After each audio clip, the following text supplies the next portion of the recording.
Modern Love, the podcast, is supported by... Produced by the iLab at WBUR, Boston.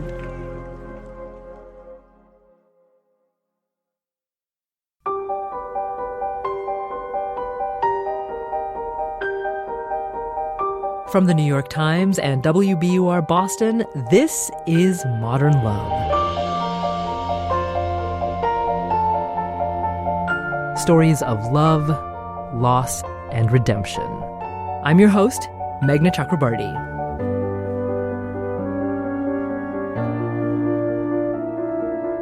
So maybe you've been stuck at home for a while now, and maybe you're running out of things to do.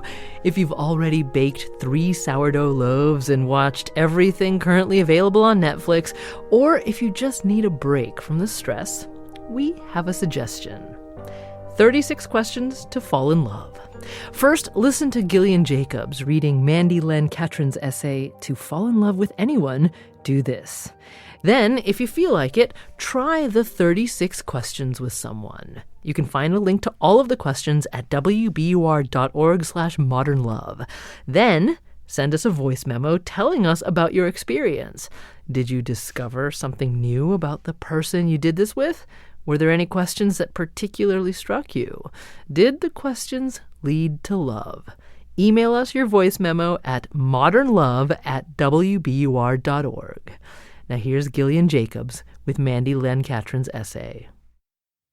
More than 20 years ago, the psychologist Arthur Aaron succeeded in making 2 strangers fall in love in his laboratory.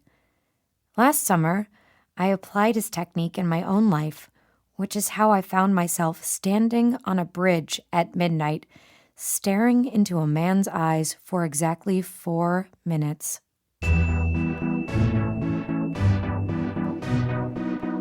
Let me explain. Earlier in the evening, that man had said, I suspect, given a few commonalities, you could fall in love with anyone. If so, how do you choose someone? He was a university acquaintance I occasionally ran into at the climbing gym and had thought, what if? I'd gotten a glimpse into his days on Instagram, but this was the first time we had hung out one-on-one. Actually, psychologists have tried making people fall in love, I said, remembering Dr. Aaron's study. It's fascinating. I've always wanted to try it. I first read about the study when I was in the midst of a breakup. Each time I thought of leaving, my heart overruled my brain. I felt stuck. So, like a good academic, I turned to science, hoping there was a way to love smarter. I explained the study to my university acquaintance. A heterosexual man and woman enter the lab through separate doors. They sit face to face and answer a series of increasingly personal questions. Then they stare silently into each other's eyes for 4 minutes. The most tantalizing detail? 6 months later, the 2 participants were married. They invited the entire lab to the ceremony. Let's try it, he said. Let me acknowledge the ways our experiment already fails to line up with the study. First, we were in a bar, not a lab. Second, we weren't strangers. Not only that, but I see now that one neither suggests nor agrees to try an experiment designed to create romantic love if one isn't open to this happening. I Googled Dr. Aaron's questions. There are 36. We spent the next 2 hours passing my phone across the table, alternately posing each question. They began innocuously. Would you like to be famous? In what way? And when did you last sing to yourself? To someone else? But they quickly became probing. In response to the prompt, name 3 things you and your partner appear to have in common, he looked at me and said, I think we're both interested in each other. I grinned and gulped my beer as he listed 2 more commonalities I then promptly forgot. We exchanged stories about the last time we cried and confessed the one thing we'd like to ask a fortune teller. We explained our relationships with our mothers. The questions reminded me of the infamous boiling frog experiment, in which the frog doesn't feel the water getting hotter until it's too late. With us, because the level of vulnerability increased gradually, I didn't notice we had entered intimate territory until we were already there, a process that can typically take weeks or months. I liked learning about myself through my answers, but I liked learning things about him even more. The bar, which was empty when we arrived, had filled up by the time we paused for a bathroom break. I sat alone at our table, aware of my surroundings for the first time in an hour, and wondered if anyone had been listening to our conversation. If they had, I hadn't noticed, and I didn't notice as the crowd thinned and the night got late. We all have a narrative of ourselves that we offer up to strangers and acquaintances, but Dr. Aaron's questions make it impossible to rely on that narrative.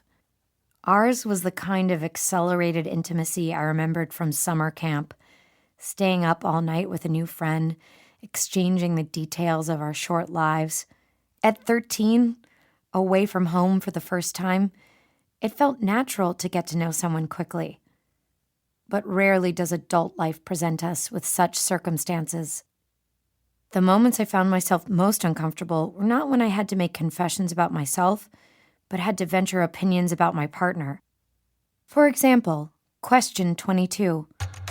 Alternate sharing something you consider a positive characteristic of your partner, a total of 5 times. And question 28. Tell your partner what you like about them. Be very honest this time, saying things you might not say to someone you've just met. Much of Dr. Aaron's research focuses on creating interpersonal closeness. In particular, several studies investigate the ways we incorporate others into our sense of self. It's easy to see how the questions encourage what they call self-expansion. Saying things like, I like your voice, your taste in beer, the way all your friends seem to admire you, makes certain positive qualities belonging to one person explicitly valuable to the other. It's astounding, really, to hear what someone admires in you.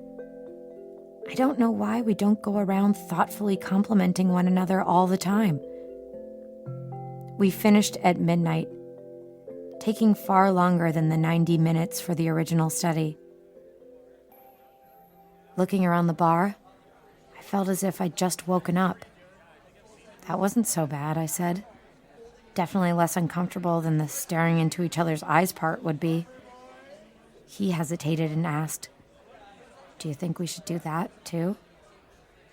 Here?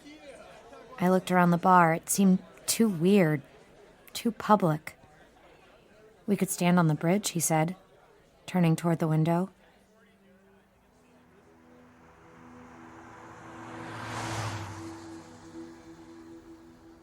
The night was warm and I was wide awake. We walked to the highest point, then turned to face each other. I fumbled with my phone as I set the timer. Okay, I said, inhaling sharply. Okay, he said, smiling. I've skied steep slopes and hung from a rock face by a short length of rope, but staring into someone's eyes for 4 silent minutes was one of the more thrilling and terrifying experiences of my life. I spent the first couple of minutes just trying to breathe properly. There was a lot of nervous smiling until, eventually, we settled in. I know the eyes are the windows to the soul or whatever, but the real crux of the moment was not just that I was really seeing someone, but that I was seeing someone really seeing me.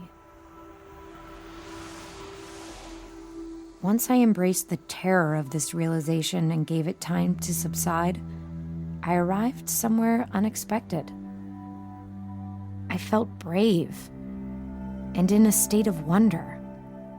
Part of that wonder was at my own vulnerability, and part was the kind of weird wonder you get from saying a word over and over until it loses its meaning and becomes what it actually is, an assemblage of sounds.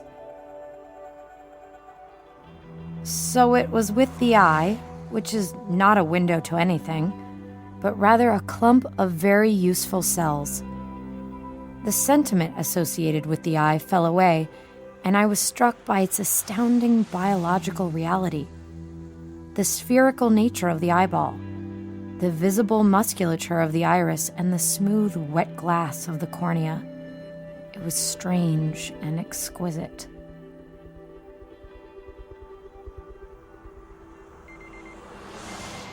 When the timer buzzed, I was surprised and a little relieved. But I also felt a sense of loss. Already I was beginning to see our evening through the surreal and unreliable lens of retrospect. Most of us think about love as something that happens to us. We fall, we get crushed. But what I like about this study is how it assumes that love is an action.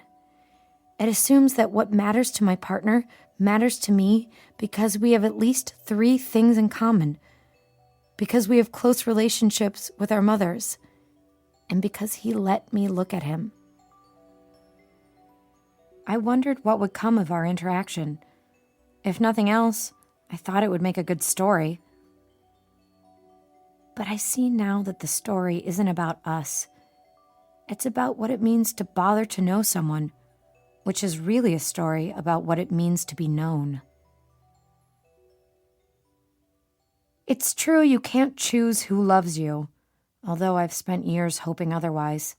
And you can't create romantic feelings based on convenience alone. Science tells us biology matters. Our pheromones and hormones do a lot of work behind the scenes. But despite all this, I've begun to think love is a more pliable thing than we make it out to be. Arthur Aaron's study taught me that it's possible, simple even, to generate trust and intimacy, the feelings love needs to thrive. You're probably wondering if he and I fell in love. Well, we did. Although it's hard to credit the study entirely, it gave us a way into a relationship that feels deliberate. We spent weeks in the intimate space we created that night, waiting to see what it could become. Love didn't happen to us. We're in love because we each made the choice to be.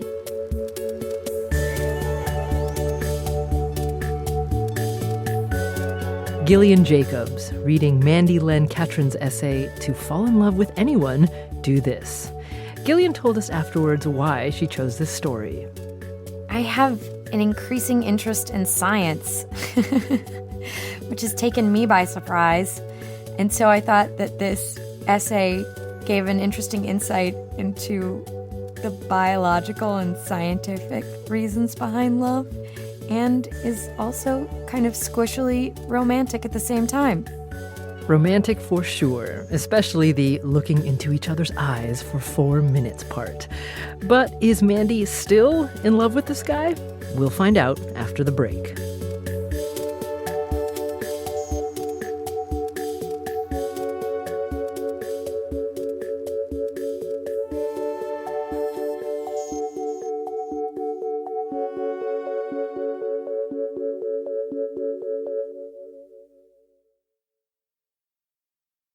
We're back. It's Modern Love, the podcast. I'm Meghna Chakrabarti. And now a postscript with the editor of Modern Love for the New York Times, Daniel Jones, and the author of this week's essay, Mandy Catron. You know, I was very nervous in the week before the piece was published, and I actually stayed up super late one night Googling other people who had had articles published in Modern Love and what the reception had been. And I remember the next day saying to my partner, all I want is just like not to have to go on the Today Show. And then the piece came out, and suddenly, like, I think within an hour, my sister was texting me and saying, people who don't even know you are sharing this on Facebook. And then literally the next morning, the Today Show called. And I was like, oh no.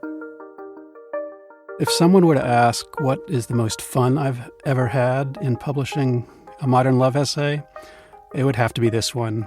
Mandy Catron's essay sort of blew the doors off the column when it came out and went viral in a way that nothing in modern love had done to that extent, and that really few stories published anywhere ever do.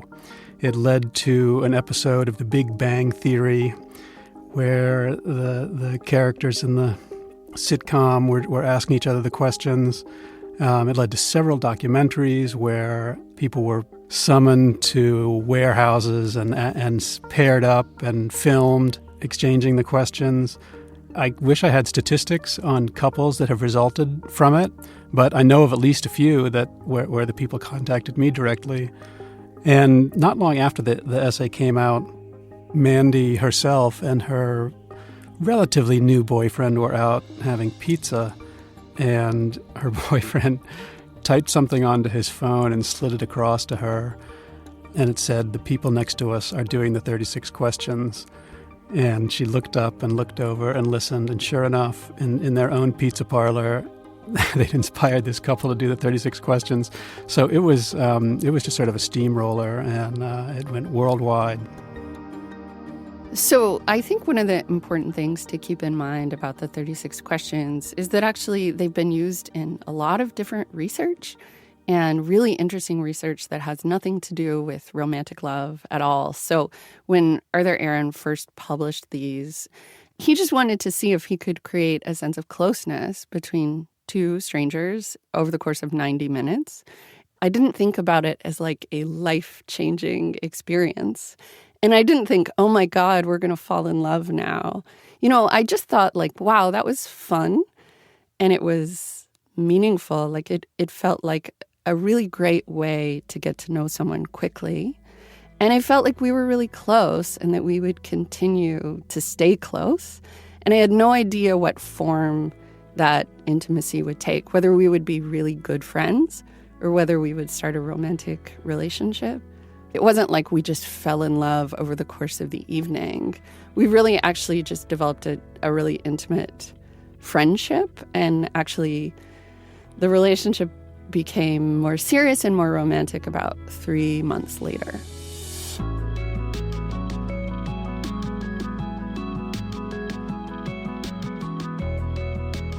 So we are still together, which I know people are like dying to know. I almost feel like the fact that we're still together kind of oversells the power of the 36 questions, because I think people want it to be this guarantee that you can fall in love and find this life partner and that you're going to be really happy together. And so far, that has been my experience. But to me, like the real value of these questions is not as a tool to fall in love, but actually just a way to find intimacy with someone. Because I think ultimately, like, we all just want to be known. To fall in love, obviously, you need to make yourself vulnerable to the other person. And the brilliance of this approach is how it gives you sort of a game to play. And everybody wanted to try it, except me. I have to say, I have not done this with my wife yet to fall in love again or whatever, to get to know each other better. But I have heard about a lot of married couples, not married that long or married decades, who did these questions. And they said that these were never things they had discussed in 25 years of marriage. So that was this really sort of refreshing side effect to this essay, is how you can use them on someone who who you've been with a long time, even though you may not know them as deeply as you think. Thanks to Modern Love editor Daniel Jones and Mandy Len Catron, author of To Fall in Love with Anyone, Do This. She's also the author of a collection of essays called How to Fall in Love with Anyone. Special thanks to Gillian Jacobs for reading Mandy's story. She's best known for her roles in the Netflix series Love, HBO's Girls, and NBC's Community. And just a reminder that you can find the link to the 36 questions at our website, wbur.org/modernlove. And if you try them, or if you've ever done them before, send us a voice memo telling us about your experience. Send it to modernlove@wbur.org. It might be included in a future episode.